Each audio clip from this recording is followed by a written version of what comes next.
ఇండస్ట్రీలో పవన్ కళ్యాణ్కి ఉన్న క్రేజ్ మరే హీరోకి లేదని చెప్పడం ఎంత మాత్రం అతిశయోక్తి లేదు.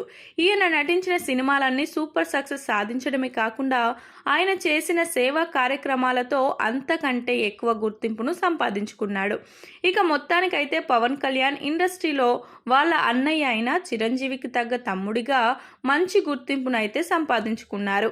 ఇక ఇదిలా ఉంటే ఇండస్ట్రీలో పవన్ కళ్యాణ్ సపోర్టుతో సక్సెస్ అయిన వాళ్ళు చాలా మంది ఉన్నారు. అందులో ముఖ్యంగా రమణ గోగుల ఒకరు. పవన్ కళ్యాణ్ వరుస సినిమాలకి అతనే మ్యూజిక్ డైరెక్టర్గా తీసుకొని ఆయన్ని ఎంకరేజ్ చేశారు.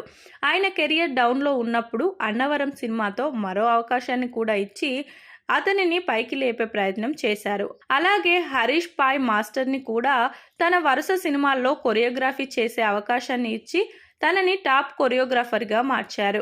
ఇక పవన్ కళ్యాణ్ ఫ్రెండ్ అయిన ఆనంద్ సాయిని ఆర్ట్ డైరెక్టర్గా ఇండస్ట్రీకి పరిచయం చేసి ప్రస్తుతం నెంబర్ 1 ఆర్ట్ డైరెక్టర్గా ఎదగడానికి కూడా ప్రయత్నం అయితే చేశారు. అలాగే బండ్ల గణేష్ని ప్రొడ్యూసర్గా ఇండస్ట్రీకి పరిచయం చేయడమే కాకుండా తనని స్టార్ ప్రొడ్యూసర్గా మార్చడానికి కూడా తన వంతు సహాయం అయితే చేశారు. ఆయన చేసిన గబ్బర్ సింగ్ సినిమాతోనే బండ్ల గణేష్ స్టార్ ప్రొడ్యూసర్గా మారారు. ఇలా పవన్ కళ్యాణ్ ఇండస్ట్రీలో చాలా మందిని ఎంకరేజ్ చేస్తూ వాళ్ళకి ఒక మంచి లైఫ్ అయితే ఇచ్చారు.